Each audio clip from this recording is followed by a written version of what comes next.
I'll take us away. disappointments. You guys, two of you are gonna love my games that are up for disappointing game of the year, because I really didn't have that many. To be honest with you, I didn't have that many games that kind of fell flat for me. So it's a good year. It's a good year for me. Good year. Part of it is probably because if any game looks like I'm not going to like it, I shy away from it pretty quickly. So there's a better chance that I'll have surprise games of the year than disappointing games of the year. Well, aren't you just the discerning board gamer? I am. I only have so much time. So anyway, these are both games that have been pumped up really heavily by members of this show that I got a chance to play this year. And maybe because of that, they are my two most disappointing games of the year. Okay. The runner-up is Oasis, because that makes sense. There goes Daniel. Good. Because after all I had heard, I was expecting a lot more out of this game, and it was an okay bidding game. It was okay. It's if it hadn't been so pumped classic. Up, I probably would have liked it a lot more. But it's only the runner-up, Daniel. It's a fine game that Daniel plays wrong, which is why he likes it. So. What now? He plays it wrong. How does he play it wrong? It's a fine game that Daniel plays wrong, which is why he likes it. That's right. He makes it way more of a negotiation game opposed to just reading the board and making a play. Oh, no. It's a total negotiation game. That's what makes it fun. There it is. But anyway, Daniel was only my runner-up. It's not my most disappointing game of the year. If that makes you feel better. This is going to be a me game. Make you feel better, but I'm just going to keep this beautiful game here. It's so gorgeous. Bask in its glory. Let's not go too far and call it beautiful.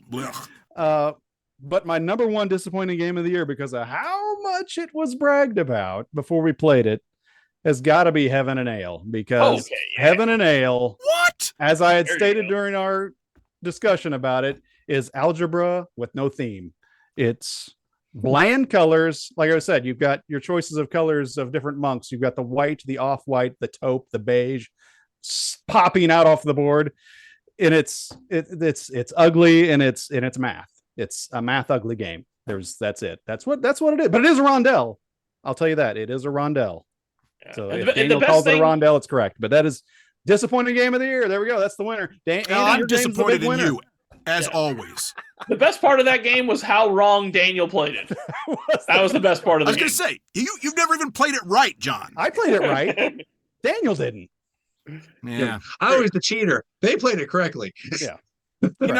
People rant on that game for not having a theme. It has a theme. You're brewing beer. You're getting ingredients. What's wrong with you people? It has a theme. If I take the 2, I need the 3, and then I have the 5. But if I can place a 2 over here, if I have an 8 and a 15. It's such a great Euro game. It's still and if Daniel plays the monk, he gets 50 points. Yes. That's the theme. Let's write it down. I win. Hey, you guys could have took the monks from me, but you didn't. So I'm offended that you called out Oasis, but Heaven and Ale is Andy's number one game of all time. So that's shots fired, man. Yeah. I mean, it was at the time we recorded. I don't know if it still sits the number one. See there? Yeah. Not after, but it's definitely top 5 still. Wishy-washy, Andy. There you go. That's right. Chris, what you got, buddy? All right, so my biggest disappointment, I'm going to get a lot, not like crazy white hot heat, but I'm going to get a lot of like, really? I feel from this answer. And so I bought this game. People had talked highly about it.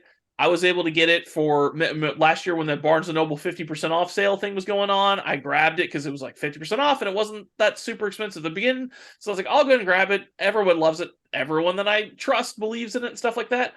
And I got it home, and then within the next couple of weeks, I actually got it played with someone else's copy, and I played it, and it's fine, just not very inspiring. And this game is Tiny Towns. It's just there, like it's just cool. I'll put a cube out, and yep, I made the arch. All right, put another cube out.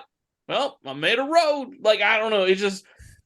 There is something, and you know me, like it doesn't have to be overly complicated. I like games that are actually simple with a ton of depth, and that's what this game is. So, like it should be right up my alley, but it just doesn't resonate with me. It just doesn't sing for me. So, because of it, for those of you that are going to the second Friday gift exchange, there'll be a copy of Tiny Towns out there. Wow! Speaking of singing about it, did you sing the Tiny Toon Adventures theme song when you were playing it?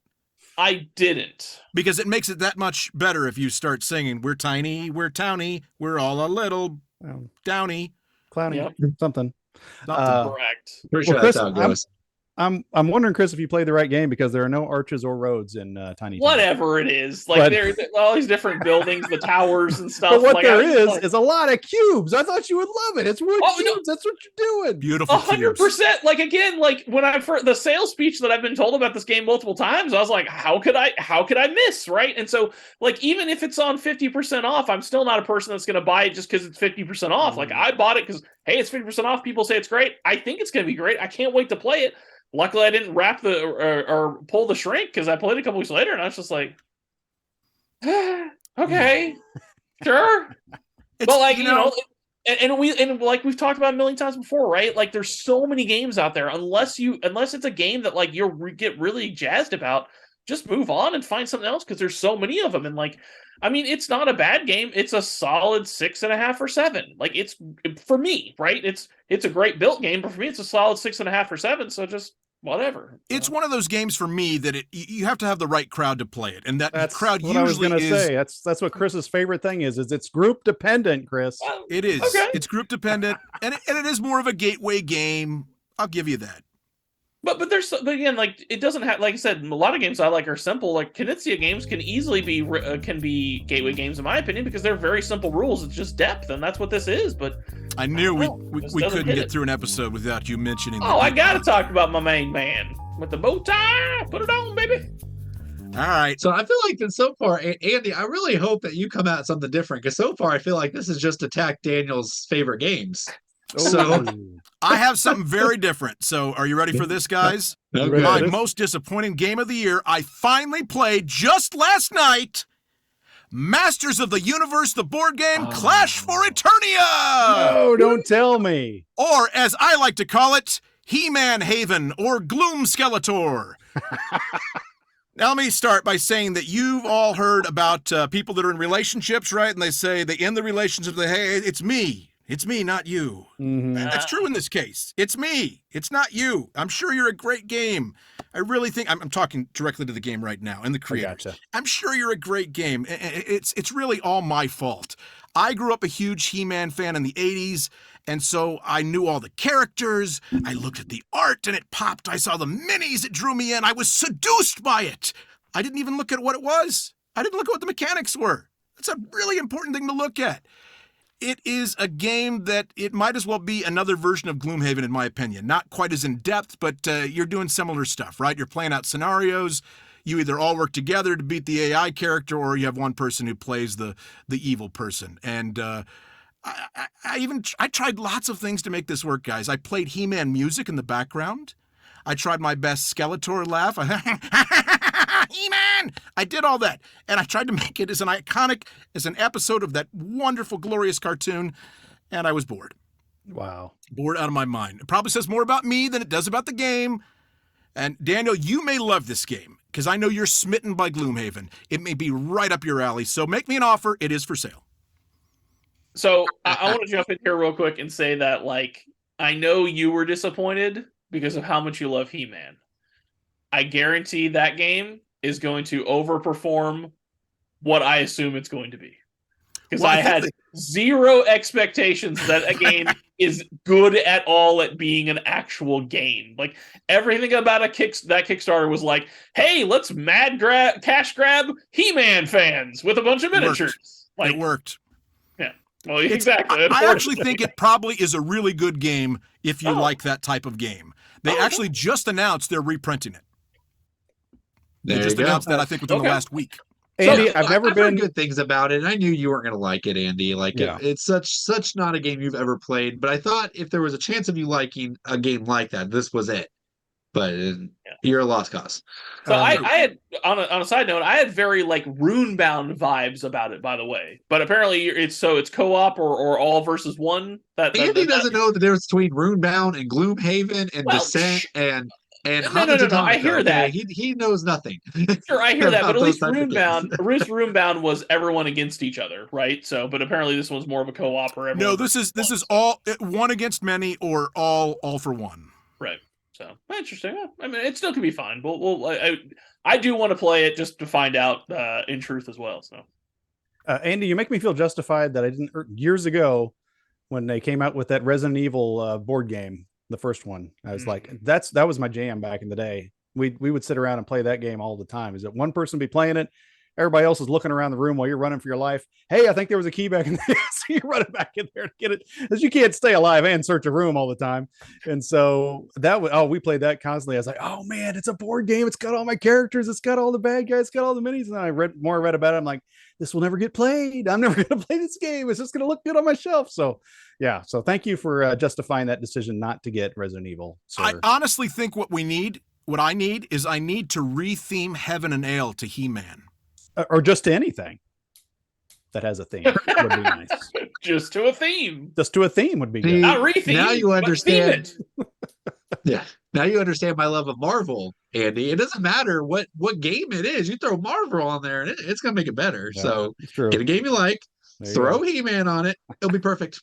Perfect for a tabletop team up in our next episode. Mechanics first, though, guys. Mechanics first. Okay. All right. Well, speaking of intellectual property or mechanics, this may not be a surprise to anybody. Well, maybe it is.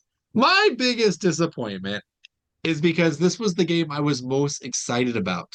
I showcased it on the back of my shelf here for a while as the featured game. It was my favorite theme ever, not just Marvel, but X-Men. And that is this beautiful game, wonderful game called Age of Heroes. It was sold as the next leap of Lords of Waterdeep, and I read the description of how it plays, and it sounded very similar to Waterdeep. You're collecting resources so that you can go onto these missions, so that you can defeat the villains. Sounds like Lords of Waterdeep. You're actually playing as the game goes along. You will be laying out new locations that will allow you to have new worker placement actions. Again, just like Lords of Waterdeep. This game can't miss, right? Oh man, I played this a couple of times, and both times it was such a disappointment. And it's not that it wasn't like fun. Like, it was fine. It was a good time. The game wasn't bad. It wasn't miserable, but the game arc was missing. Sometimes when you play a game, you can just feel like how it ramps up and it gets to this point, and at that crescendo, you feel like you've done everything you can, and then it comes to a conclusion and you feel accomplished in what you did. This game was like this ramp up that felt like building out the locations happened so quick that it felt like once the board was established after 3 rounds, it was never going to change again. But don't worry, you have 10 more rounds. So this is like a shared tableau experience, kind of like the game Oath was, where you're kind of like, because you're building out the locations, anybody can take advantage of them. And if they take advantage of them, they'll give you rewards because they took advantage of your stuff. But the problem was, halfway through the game, half of the locations were no longer valid. And then you would have a hand of cards that you're like, I can't even play these cards because they're all on the board, like all the locations are taken. And then the worst part about all of this is that there are player powers, which normally I'm all cool with player powers, but in the Euro they're always like, and this one was no exception. There was player powers, and all the powers were is if you completed a red mission, you get extra points. If you completed a blue mission, you get extra points. The problem is red were significantly harder to complete than blue, and you get the same amount of victory points for completing them. So like in the effort it took me to finish 1 red to get 6 extra victory points, Chris finished 3 blues. So he got 18 extra victory points. And the reds were not worth more than those 18 victory points. There was no reason for me to do it. This game felt like it was under play tested, and it was from WizKids, which granted, they're not like super like, yeah, we're in board games, but like they've done good jobs before. And I know they know how to make a good board game. And this game felt underdeveloped. It felt rushed. And it was just the saddest thing. And the art's beautiful. I actually love it. I will never get rid of this game because it is absolutely fantastically beautiful. And I want to keep it. And I'm kind of done with the rant, but I got to talk about my second game with this. Okay, this is could have been a board game blunder. Maybe I should save it for our next one. And actually, if I would have thought about it, well, it's not my board game blunder. Well, let me just tell you, I'm playing it at my second Friday game night. Okay, we have it all out, and there's these 2 guys, 3 people playing with me, but 2 of the guys have these open drinks, and they're kind of guys that are like, I don't know. They're just people that you just fear for. Let's just put it that way. They don't give you a lot of confidence. Wait, you fear for them, and, or you fear them? I think fear you them fear on them. how they handle games. So like they would reach over and they would reach over their drink, and every time I'd be like, okay, they avoided it, and they'd reach over again. I'm like, oh, they knocked that drink over, and they avoided it, and you're like, okay, good. All right, great. Well, I dodged that bullet, you know. Hey guys, let's put the game away. The guy over here that I had no concern about was like, okay, boom, knocked the water over and just poured it right on one of the player boards. And I was just like, we spent 3 hours playing this game with 3 open cups, and it wasn't until we were putting it away that the guy I trusted the most just dunk. Wow. I was like, Wow. I died a little inside. I bet. So it was a hidden that was trader Age of game. Heroes you were playing? It was Age of Heroes. Okay. That's right. It was a hidden trader game. It was well, that time. apparently it was. I mean, maybe he felt a level of disappointment on my face, and he thought he was trying to help me out by doing this. Yeah, maybe. So- But yeah, that is really sad to hear. Is I remember when we unboxed that game, how gorgeous it was, and then when we were talking about the rules and everything, I'm like, oh, this is going to be a blast. This sounds like a great game to play in it. So it's really disappointing to me to hear that. Yeah. So it had to be because, like, go ahead, Chris. But I was going to say, this was like, I played it, and it was the epitome of what I've talked about in the past, about when I first got in the hobby. There was tons of games that we'd buy, and we'd play them, and at the end, we'd be like, there's a good game in there. I don't know what it takes to figure it out, but there's a good game in there. And I think it was the same, like you're talking about. There was this giant influx of games coming out, / lack of experience, I guess, for maybe some designers as well, where it was rushed or not play tested enough or something like that, where it just would fall flat and wasn't done. And I really do feel that way about this thing. Daniel almost took the words out of my mouth. Like normally, like you said, it's that build up, and then it ends, right? But a little bit before you want it to, but that's where the perfect is. But this one, it's like, again, 3 turns in, the board's set, and you're just doing it for 10 more turns. And it's frustrating. And I immediately was like, well, maybe we can adjust it by, you know, maybe you pay out the person the bonus if you would go there double. They get double the bill ability for you to replace it with your card. So now you have that, you know. And I was trying to immediately think of different ways to fix it because, again, it's beautiful and the play was fun. It does have very much that water deep feel, and it was cool. But like, yeah, then the player powers. I mean, you could just not do that, and then that fixes that problem. But the overall like actual moment to moment gameplay did need some fixing. But yeah, so it was disappointing from that standpoint that it wasn't perfect out of the box. So Chris, yeah, it was sad. I mean, it's no Oasis for sure, which is a great game that you should all check out. Don't get Chris started on Oasis. We'll be here even longer. He hates it more than John.